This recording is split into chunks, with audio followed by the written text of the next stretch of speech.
오늘도 살아계신 우리 주님께서 우리와 함께 하심을 믿었으면 크게 아멘 하시죠. 아멘.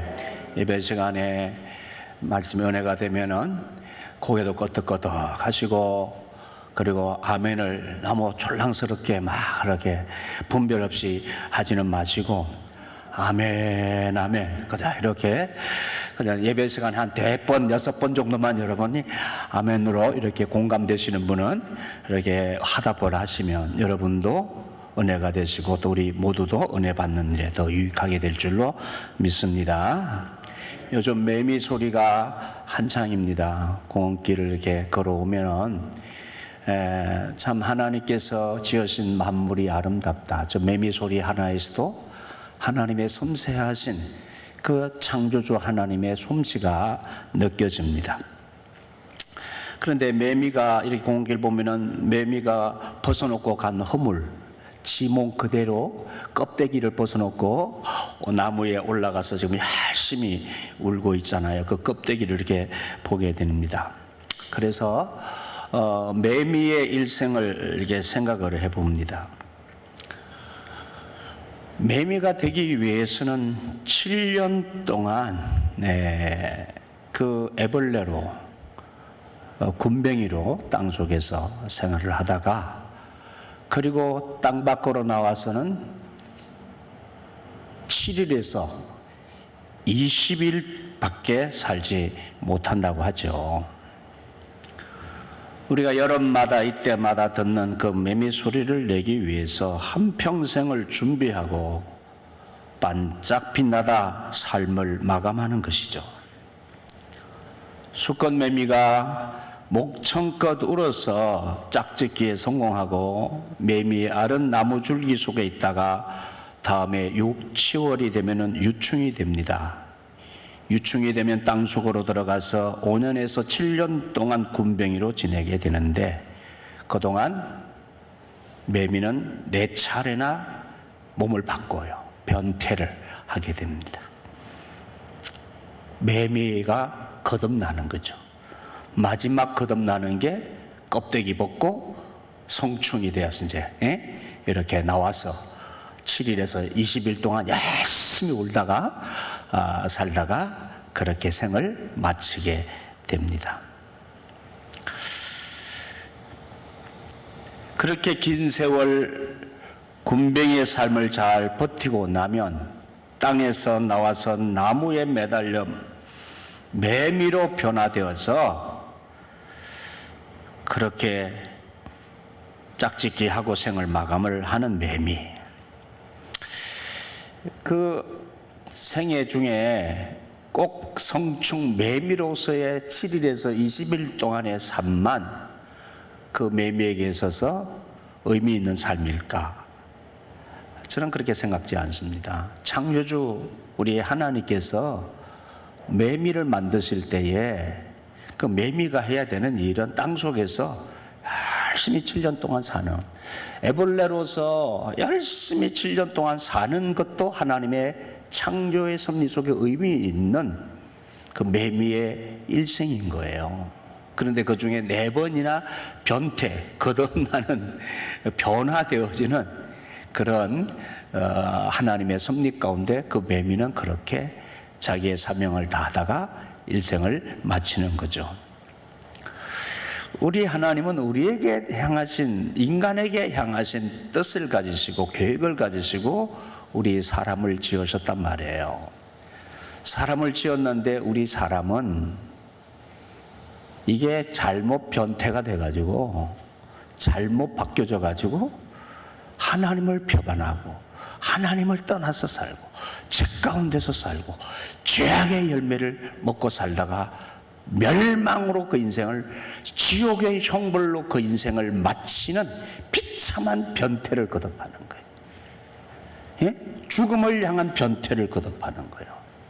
인간은 원래 그런 존재가 아닌데 죽음을 향한 변태를 하다가 4번 정도, 4-5번 정도 아주 그렇게 심각한 변태를 합니다. 인간이. 그런 인생의 주기, 그것이 인생의 길이 아니란 말이에요.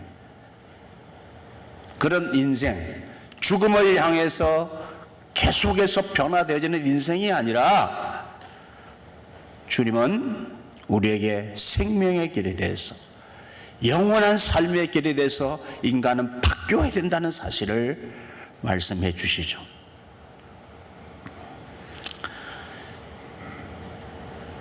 우리 인간의 생애는 이 땅에서뿐만 아니라 영원에서 살아야 하는 존재로 하나님께서 지으셨는데, 인간이 스스로 땅의 존재로만 살기를 원하고 이 땅에서의 삶만을 바라보고 산다는 것은 하나님의 뜻을 모르는 인간의 어리석음이며 슬픔이요 비극입니다. 인간은 누구나 영적으로 다시 태어나야만 하는 존재론적, 운명적 과제를 안고 있습니다.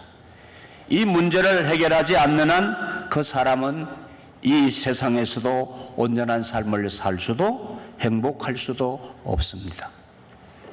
영생의 문제, 이 영혼의 문제, 다시 태어나야 하는, 거듭나야 하는 이 일은 가장 먼저 시급하게 해결해야 되는 과제라고 지난 시간에 말씀드렸습니다. 그러나 인간은 이 과제를 뒤로 제껴놓고 살거나 아예 무관심으로 일관하여 살아가면서 불행을 낳고 그 죽음을 향한 변태를 거듭하면서 불행한 삶을 경험하며 살아가고 있습니다. 그런 면에서 오늘 본문의 주인공인 니고데모라고 하는 이 유대인의 지도자, 이 사람은 참 현명한 생각을 가진 사람이었다고 말할 수 있습니다. 그는 적어도 영생에 대한 질문, 즉 영혼 구원, 그 존재에 대해서, 그 인생의 참된 길에 대한 질문을 하면서 예수님을 찾아왔습니다. 용기를 내어서 구도자로서의 자세를 가지고 있었기 때문입니다. 이 사람은 그래도 소망 있는 사람이었습니다. 왜? 자신의 삶에 대해서, 영혼의 문제에 대한, 인생의 문제에 대한 질문을 가지고 그 답을 얻으려고 했다는 사실이 그렇습니다. 우리 인간은 매미는 변태를 4번씩을 하면서 질문하지 않아도 괜찮아요. 자기 존재에 대해서 질문하지 않아도 돼요. 어디서부터 왔다 어디로 가는지 질문하지 않아도 돼요. 그러나 사람은, 인간은 그렇게 살 수 없어요. 우리는 어떤 존재인지, 어디로부터 와서 어디로 가는지, 무엇을 위해서 살아야 되는지를 질문하고 답을 얻고 살아야 하는 것이에요. 그게 사람이에요, 사람. 존 웨슬리는 이 질문을 갖고 예수님을 찾아왔던 니고데모와 예수님과의 대화를 통해서 예수님께서 알리시는 영적인 일에 대한 이 말씀으로 설교했습니다. 설교의 제목이 신생, 거듭남을 말하는 거죠. 다시 태어나는 것을 말합니다. 오늘 두 번째 말씀입니다. 지난번에 말씀드렸듯이 이 주제는 이 세상 모든 사람들에게 해당되는 말씀 주제 중에서도 제일 먼저 알아야 하는 주제라고요. 예수님을 믿는 우리는 이 주제를 분명하게 알고 믿고 정리해서 살아야 한다고 했죠. 거듭난 자로서의 표징이 있는지를 확인하고 살아야 된다고 했습니다. 먼저 성령으로 난 사람, 거듭난 사람, 하나님께로 난 사람은 어떤 사람이라고 했습니까? 무엇을 뜻한다고 했습니까? 바로 그 첫 번째 표징이 거듭난 사람, 거듭난 자로서의 기초가 되는 첫 번째 질문이 뭐냐? 다시 태어나는 것, 신생의 첫 번째 표징이 바로 믿음이라서. 그 믿음이 무엇이어야 되는지, 어떤 믿음을 말하는 건지 지난번에 말씀을 드렸습니다. 무슨 믿음을 가져야 되는지. 이 믿음은 단순히 관념적이거나 사변적인 믿음이 아닙니다. 어떤 사실을 알고 인식하고 인정한다는 것이 아닙니다. 그 믿음은 뭐라고 했습니까? 여러분 기억하십니까? 먼저 내 자신으로서는 나를 변화시킬 수 없는, 이것은 땅으로부터, 나로부터 되어지는 것이 아니라는 것이에요. 이 거듭난다는 것은 하늘로부터 되어진 하나님의 사건이라는 것입니다. 하나님께서 우리에게서 일으키시는 영적인 사건, 우리로서는 나를 조금 더 변화시킬 수 있는, 나를 개선시킬 수 없는 이 죄의 문제, 인간의 이 죽음의 문제, 이 존재의 문제는 내가 변화시킬 수 있는 게 아니란 말입니다. 그래서 그것을 아는 것이라. 그것을 알고 그것을 내가 처절하게 깊이 인식하는 것. 내가 죄대인 나, 구원을 받지 않으니 다시 태어나지 않으면 안 되는 나 자신을 알고 그것을 믿는 믿음을 말하는 것입니다.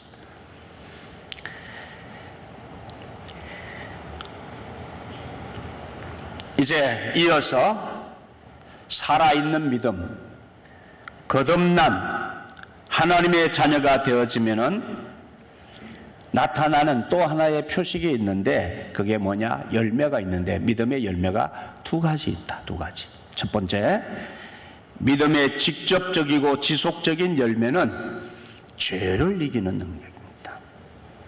이 잘 들으세요. 여러분, 우리 그리스도인 중에서 속고 있는 잘못된 믿음이 있어요. 그 중에 대표적인 것이 예수님을 믿고 거듭났다고 해도 죄는 이길 수 없다고 생각하는 거예요.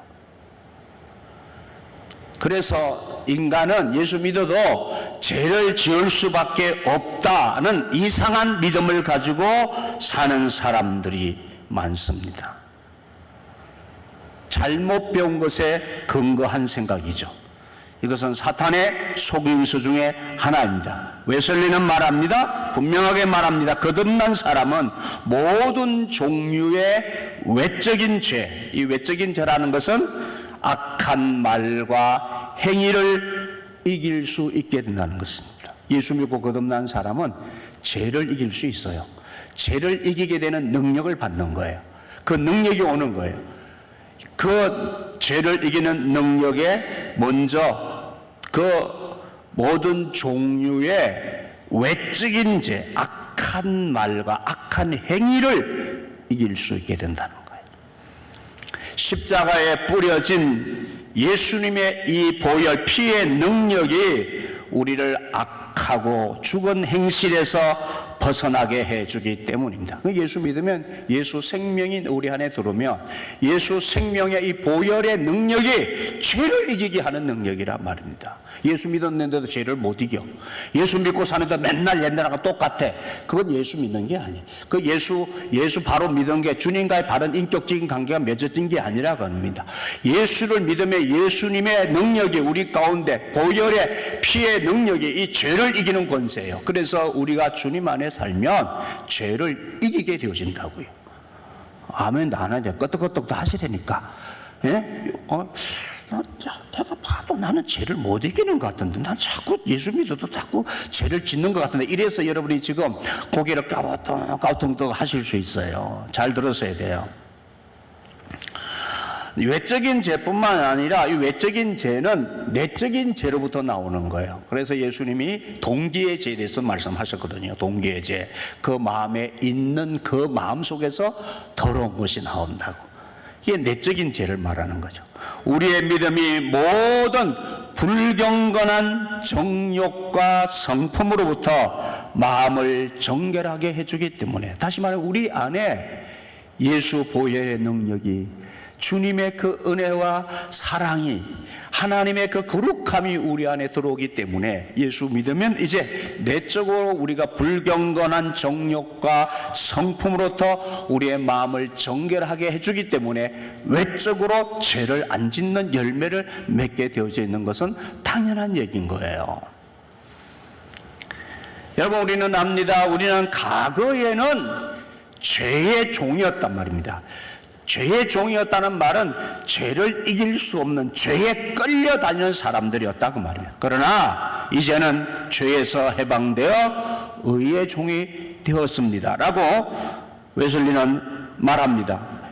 로마서 6장 15절로 18절 말씀을 통하여 정언합니다. 그런즉 어찌하리요? 우리가 법 아래 있지 아니하고 은혜 아래에 있으니 죄를 지으리요? 그럴 수 없느니라. 너희 자신을 종으로 내어주어 누구에게 순종하든지 그 순종함을 받는 자의 종이 되는 줄을 너희가 알지 못하느냐? 혹은 죄의 종으로 사망에 이르고 혹은 순종의 종으로 의에 이르느니라. 하나님께 감사하리로다. 너희가 본래 죄의 종이더니 너에게 전하여 준 바 교훈의 본을 마음으로 순종하여 죄로부터 해방되어 의에게 종이 되었느니라. 우리 이제 예수님을 믿음으로 거듭난 우리는 의의 종이 되었어요. 의를 따르게 돼 있단 말입니다. 거룩 하나님이 기뻐하시고 하나님의 온전하신 뜻이 무엇인지 알고 그것을 따르는 종이 되었어요. 그래서 우리는 죄의 종이 아니야. 죄를 이길 수 있는 능력을 얻게 된 거예요. 그러므로 여러분, 우리의 삶에 내가 거듭난 자는 믿음의 열매 첫 번째에서 죄를 이기는 능력이 나 안에 있는지 없는지 점검하시면 돼요. 죄를 이기는 능력이 우리가 있다니까요. 예?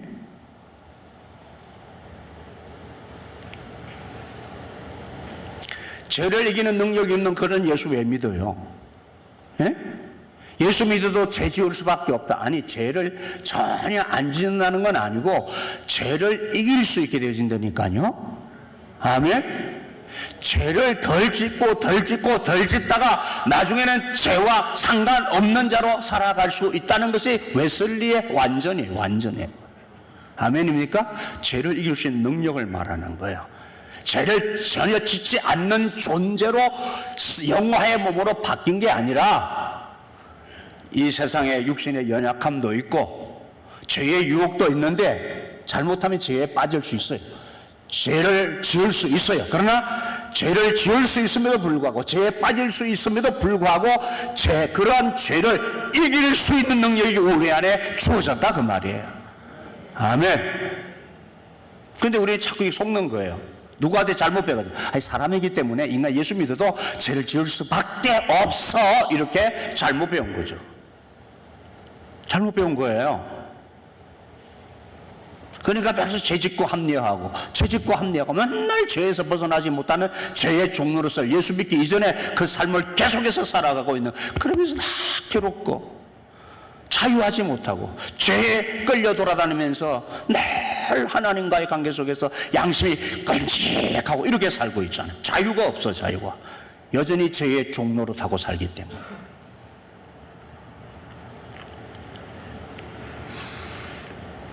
두 번째, 살아있는 믿음의 또 다른 열매는 평화입니다.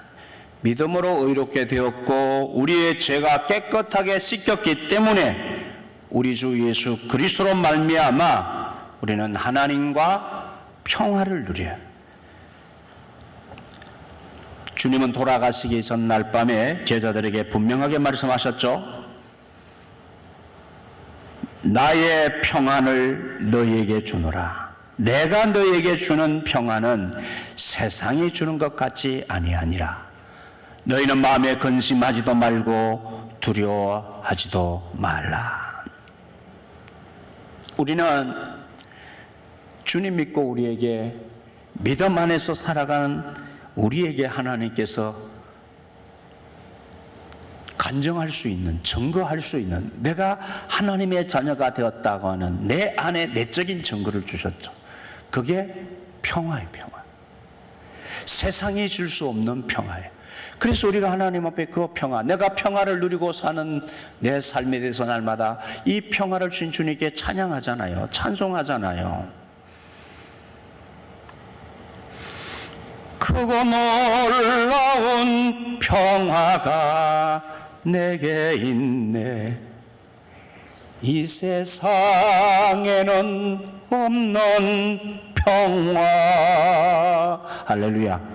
이 세상에는 없는 평화, 하나님 주신 평화가 우리 안에, 여러분 안에 있어요. 그 평화는 세상이 주는 것 같지 않아. 세상 것이 다 없어도 나는 주님이 주시는 평안을 누리고 살아요. 내 마음에 한 노래 있어 나 즐겁게 널 부르네. 이 노래를 부를 때에 큰 평화 임하도다. 평화 평화 하나님 주신 선물 오 크고 놀라운 평화 하나님 선물일세. 아멘. 아멘. 이 놀라운 평화, 세상 사람들이 알 수 없는 평화를 우리에게 주셔서 우리는 그 평화를 경험하고 산단 말이에요. 이 평화 때문에 세상 걱정을 이기고 세상 염려를 다 이기고 살아가잖아요. 아멘이시죠? 점검해 보세요. 오늘 두 가지 거듭난 자에게 나타난 두 가지 열매 말씀드렸습니다. 여러분, 주님께서 나에게 내가 옛날에는 죄를 못 이겼는데 내가 죄를 이길 수 있구나. 죄를 이길 수 있구나. 죄를 덜 짓고 덜 짓고 덜 짓게 되는구나. 그건 여러분이 아시잖아요. 그래서 그 결과는 성령의 열매로 다시 나타나게 되어지고, 우리 안에 주님이 주신 이 평화, 이 놀라운 평화가 나를 소망의 삶으로 인도하고, 이 평화는 우리 주님이 주시는 것인데 그것은 영원을 향해서 서 있는 이 땅과 저 영원한 하나님의 나라에 연결되어져 있는 그 안에서 주어지는 하늘나라의 유업이 주는 그 평화이죠. 고난이 오고 육체의 질병이 다가와도 세상 것이 다 떠나도 이 평화는 나에게서 떠나지 않아요. 다소 질병이 나를 번거롭게 할 수도 있고, 다소 세상에 뭐 좀 부족한 것이 나를 불편하게 만들 수 있어. 우리 하나님께서 우리에게 주시는 이 평화로 우리는 그 모든 어려움을 넉넉히 이길 수 있는 거예요. 아멘이시죠? 여러분, 다시 태어났습니까? 오늘 이 말씀 제목으로 앞으로 세 번 더 내가 지난번에 3번이라고 했는데 또 3번 더 해야 되겠어요. 근데 웨슬리는 이 설교를 하루에 했다니까요. 하루 하면 제가 다 예배 시간을 보니까 한 2시간 예배를 드리더라고요. 예? 성찬식 매주 하고, 이 설교 한 시간 한 20분 설교를 막 썼는데, 그리고 2시간 예배를 드리는데, 우리 요즘 교인들은 설교 20분만 하고 나면 20분 이후부터는 안 들으려고 그래. 안 들으려고 그래가지고, 어찌까지 짧아져야 될지 모르겠어, 앞으로. 예? 얼마만큼 짧아야 될지 설교를. 네. 제가 어느 분이 얘기를 하더라고요. 요즘 사람들은 20분이 학자들이 사람을 이렇게 인간의 심리를 연구했는데, 이 강연이나 설교 들을 때 20분 이상 들으면은 집중력이 떨어져 가지고 지루해가지고 안 들으려고 그런다. 근데 그게 인간의 정말 심리인가? 아니에요. 그거는 상황이 만들어낸 결과일 뿐이에요.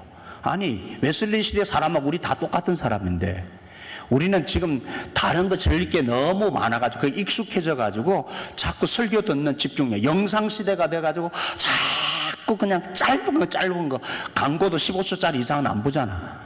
그냥 15초, 20초 광고로 만들잖아. 앞으로 15초, 20초 설교를 하라고 그럴 것 같아. 에? 사람이 그런 게 아니에요. 사람이 그런 게 아니라 환경이 만들어낸 산물인 거예요. 제가 얘기했어요. 그 사람이 그렇다고 말하지 마. 그 상황이 사람을 그렇게 만든 것 뿐이야. 우리가 적응하기 나름이지. 아멘 있습니까? 아멘 잘 안 하잖아. 설교 길게 할까봐. 너무 그렇게 하나님의 말씀을 듣는 일에 시간 막 10분, 15분 막 따져가면서 그러지 않으시면 좋겠습니다. 아멘이시죠? 끝. 네. 오늘 끝이에요. 네. 기도드리겠습니다.